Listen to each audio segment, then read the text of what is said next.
तो बच्चों स्वागत है आप सभी का युवा क्लासेस विद मोटिवेशन है। तो बच्चों आज हम देखने वाले हैं हिंदी वर्ल्ड का चैप्टर 1 का ऑब्जेक्टिव क्वेश्चन, जो कि चैप्टर 1 का सबसे पहला चैप्टर है जिसका नाम है दही वाली मगम्मत। ठीक है, ये है कौन? मगम्मत। ठीक है, इसी के बारे में जो भी कहानी है वो बता दिया गया। ठीक है, आज हम लोग पढ़ने वाले इसका सिर्फ ऑब्जेक्टिव क्वेश्चन। ठीक है, तो सबसे पहला जो क्वेश्चन है बोल रहे कि मगम्मा क्या बेचती थी।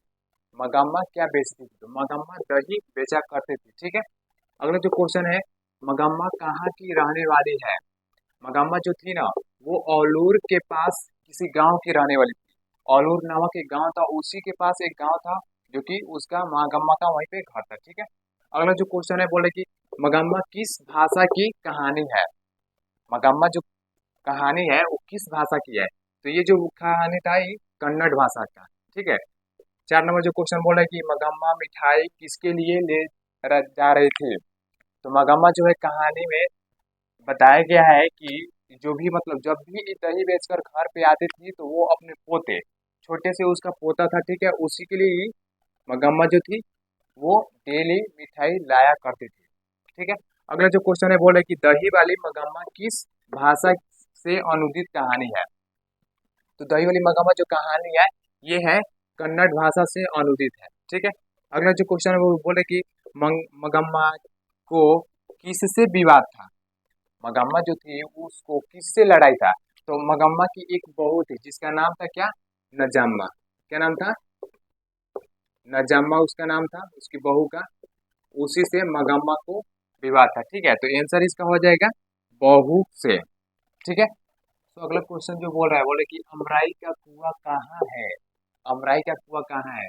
तो रास्ते में जब भी मगम्मा दही बेचने जाती थी तो उसके गांव के जो दूसरे गांव में जाती थी तो उसी के रास्ते में अमराई का कुआं मिलता था। ठीक है, अगला जो क्वेश्चन है बोले कि क्यों रे राक्षसी इस छोटे से बच्चे को क्यों पीट रही हो, किसने कहा। इसका जो आंसर है कमेंट बॉक्स में जरूर से कमेंट करें कि ये बात जो है किसने कहा। तो ये आंसर हो जाएगा मगम्मा ने ये अपने बहू से कहा था। ठीक है, अगला जो क्वेश्चन है मगम्मा मंगलम नजामा मगम्मा की कौन थी। अगला जो क्वेश्चन बोले कि नजामा जो थी मगम्मा की कौन थी। तो अभी कमेंट बॉक्स में जरूर से करें अगर आपको पता है तो। इसका जो सही आंसर हो जाएगा बहू। नजामा जो थी वो मगम्मा की कौन थी? बहू थी। ठीक है, अगला जो क्वेश्चन है बोले कि दही वाली मगम्मा पाठ के लेखक कौन है। जो दही वाली मगम्मा है इस पाठ के लेखक कौन है। तो इसका जो लेखक है उनका नाम है श्रीनिवास। इनका पूरा नाम होता है मस्तिक वेंकटेश अयंगार। ठीक है, अगला जो क्वेश्चन है बोले कि रंगप्पा कौन था। तो रंगप्पा जो था ना वो मगम्मा के गांव का एक जुआरी व्यक्ति था जो कि मगम्मा से कुछ पैसा कर्ज मांगना चाहता था। ठीक है, तो इसका जो आंसर हो जाएगा जो रंगप्पा था ये एक जुआरी था। ठीक है, तो आगे क्वेश्चन की तरफ बढ़ते हैं। तो बच्चों अगला क्वेश्चन जो देखते हैं बोले कि बी आर नारायण ने किस कहानी का अनुवाद किया। जो बी आर नारायण थे उसने किस कहानी का अनुवाद किया। तो जो दही वाली मगम्मा था उस कहानी का अनुवाद बी आर नारायण ने किया था। ठीक है, जो कि वो कहानी जो था कन्नड़ में था। ठीक है, उसको हिंदी में कौन चेंज किया? बी आर नारायण ने। ठीक है, दही वाली मगम्मा कहानी को। अगला जो क्वेश्चन है बोले कि मगम्मा की बहू का नाम क्या था। ये क्वेश्चन बहुत ही हल्का है। ठीक है, आप लोग इस क्वेश्चन का कमेंट बॉक्स में जरूर से करें इसका आंसर क्या होगा। मगम्मा की बहू का नाम क्या था। ठीक है, इससे पहले ही अभी जस्ट बताएं। ठीक है, अगला जो क्वेश्चन है बोल रहा है कि श्रीनिवास जी का जन्म कहाँ हुआ था। श्रीनिवास जी का जन्म कहाँ हुआ था। तो कोलार कर्नाटक में हुआ था। कोलार मगम्मा के गांव का एक जिला है था। ठीक है, वही पे इनका हुआ था। ठीक है, अगला जो क्वेश्चन है बोले कि लड़का अगर कुछ उद्यम करता है तो उसे मना करने का हक मुझे नहीं है, यह किसने कहा। तो ये जो वाक्य है ये कहा था नजम्मा ने। ठीक है, नजम्मा ने कहा था अगर लड़का उद्यम करता है तो मुझे उसे डांटने या मारने का हक मुझे नहीं है। जब मगम्मा उसको बोलती है कि क्यों रे राक्षसी इस छोटे से बच्चे को क्यों पीट रही हो, तभी कौन बोलती है? तभी कहती है नजम्मा। ठीक है, अगला जो क्वेश्चन है कह रहे कि घर वाले के रहते एक अच्छी साड़ी नसीब नहीं हुई, ऐसा किसने कहा। तो ऐसा मगम्मा ने कहा था। ठीक है, अगले क्वेश्चन की तरफ बढ़ते हैं। तो अगला जो क्वेश्चन है कह रहा है कि दही वाली मगम्मा शीर्षक कहानी में रास्ते में क्या है। जो दही वाली मगम्मा कहानी है इसके रास्ते में क्या है। तो रास्ते में जो भी था वो अमराई का कुआं था। ठीक है, मंगम्मा जब भी अपने घर से जाती थी दूसरे गांव में दही बेचने, तो वहां पे एक अमराई का कुआं पड़ता था रास्ते में। ठीक है, अगला जो क्वेश्चन है बोले कि माँ जी के पास आंगन में बैठकर मंगम्मा क्या खाती थी। मंगम्मा जब भी दही बेचने जाती थी तो माँ जी के घर जाती थी और फिर से गांव में जाती थी। जब गांव से लौटती थी तो मंगम्मा माँ जी के यहाँ, किनके घर, माँ जी के माँ जी के घर बैठकर कुछ देर के लिए बातें करते थे। ठीक है, और वहां पे वो पान और सुपारी खाती थी। ठीक है, क्वेश्चन है कि मंगम्मा क्या खाती थी, तो पान और सुपारी मंगम्मा खाती थी। ठीक है, अगला जो क्वेश्चन है कह रहा है कि अरे कहावत है दवा करने से तो मसान ही जगता है, यह कथन है। क्वेश्चन है कि कहावत है कि दवा करने से तो मसान ही जगता है, यह कथन किसका है। तो ये जो कथन है ये मंगम्मा का कथन था। ठीक है, जो कि अपने बेटे के लिए कही थी। जब मंगम्मा अपने बेटे और बहू से अलग हो जाती है तब इस कथन को माँ जी के यहाँ जब बैठकर बातें करती है तो ये कथन को कहती है। ठीक है, अगला जो क्वेश्चन है कह रहा है कि मंगम्मा को किसके साथ विवाद था। क्वेश्चन बोले कि मंगम्मा को किसके साथ विवाद था, तो इससे पहले बताए भी थे आप लोग को।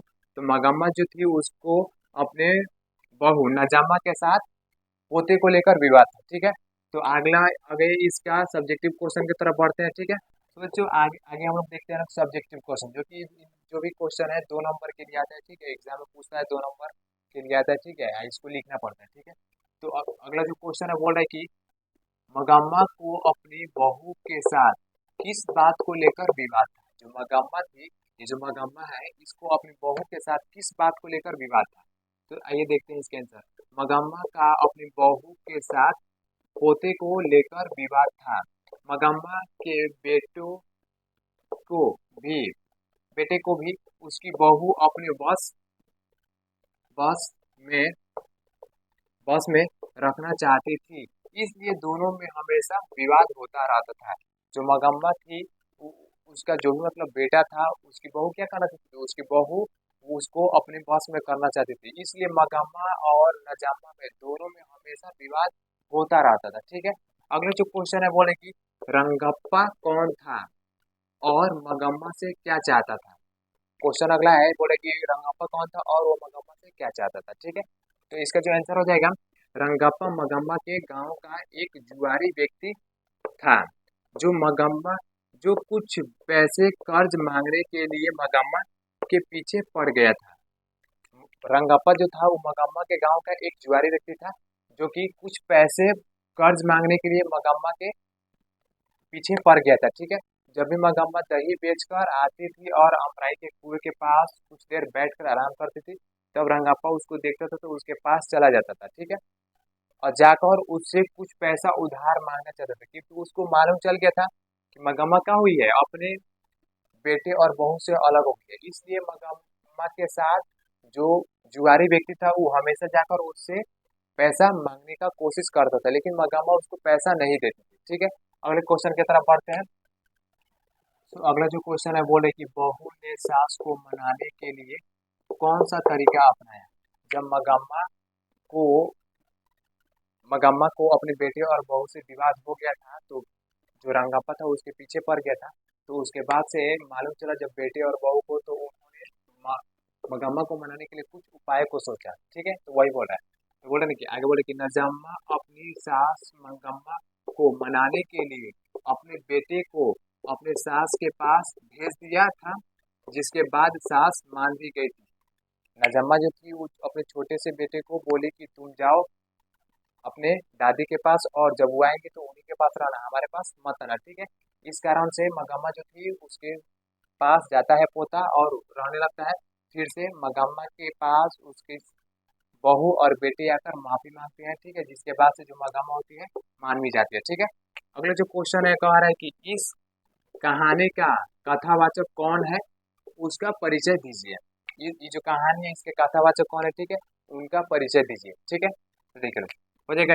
इस कहानी का कथावाचक मास्तिक वेंकटेश अयंगार है, जिनका जन्म 6 जून 1891 ईस्वी को कर्नाटक के कोलार में हुआ था। इनका जन्म 6 जून 1891 ईस्वी को कर्नाटक के कोलार गांव में हुआ था। ठीक है, वह कन्नड़ साहित्य की एक सर्वाधिक प्रतिष्ठित रचनाकारों में से एक है। वह जो कन्नड़ साहित्य है उसमें से सर्वाधिक प्रतिष्ठित रचनाकारों में से एक थे। ठीक है, आगे बोले कि उनका कविता, नाटक, आलोचना, जीवन चरित्र आदि सभी में महत्वपूर्ण योगदान है। उनका बहुत सारा चीज था जो कि कविता बहुत सारा, वो बहुत ज्यादा प्रसिद्ध है। ठीक है, अब इसके बाद आगे क्वेश्चन को देखते हैं। पहला जो क्वेश्चन का आ रहा है क्वेश्चन नंबर 5, बोले कि मगम्मा का चरित्र चित्रण करें। मगम्मा का चरित्र चित्रण करें। ठीक है, तो इसका जो आंसर हो जाएगा, बोला मगम्मा एक विधवा औरत थी। मगम्मा जो कहानी दही वाली मगम्मा था, उस कहानी की जो मगम्मा थी, यह एक विधवा औरत थी। ठीक है, बोले कि जो अपना पेट पालने के लिए बेंगलुरु शहर में दही बेचती थी। मगम्मा एक विधवा औरत थी जो कि अपना पेट पालने के लिए जो बेंगलुरु शहर था वहां पे जाकर दही बेचा करती थी। क्या बेचती थी? दही बेचा करती थी। ठीक है, आगे बोले कि मगम्मा के साथ एक बेटा, एक बहू और एक पोता भी था। मगम्मा अपने बेटे मगम्मा अपने बेटे, बहू और एक पोता के साथ रहती थी। आगे बोल रहा है कि मगम्मा की अपनी बहू नजम्मा के साथ अच्छे संबंध नहीं थे। मगम्मा का अपनी बहू नजम्मा के साथ अच्छे संबंध नहीं थे क्योंकि ये लोग अपने में उसके बेटे के लिए झगड़ा करते रहते थे लोग। ठीक है, आगे बोले कि वे दोनों मगम्मा के बेटे पर अपना अधिकार को लेकर लड़ते झगड़ते रहते थे। कह रहे कि वो लोग जो भी मतलब मगम्मा थी और उसकी जो बहू थी नजम्मा, वो अपने अधिकार, वो अपने बेटे को, मगम्मा की जो बेटा था, मगम्मा का जो बेटा, उस पे अपना अधिकार जमाने के लिए वो लोग एक दूसरे के साथ लड़ाई झगड़ा करते रहते थे। ठीक है, आगे बोले कि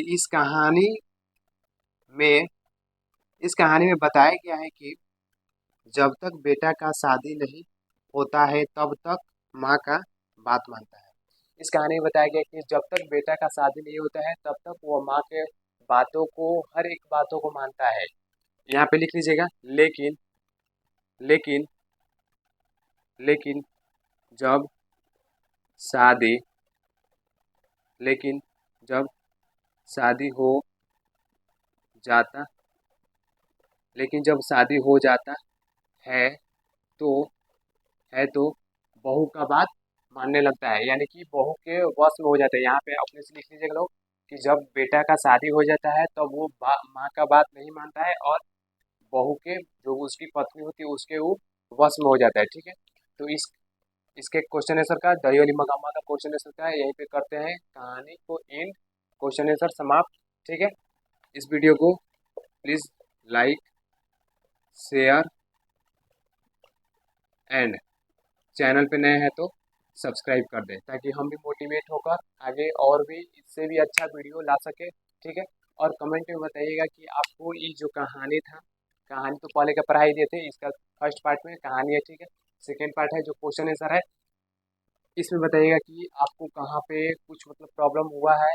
ठीक है, कमेंट बॉक्स में जरूर से इस बात को बताइएगा कि आपको कैसा ये वीडियो लगा। ठीक है, करते हैं इस वीडियो को यहीं पे समाप्त।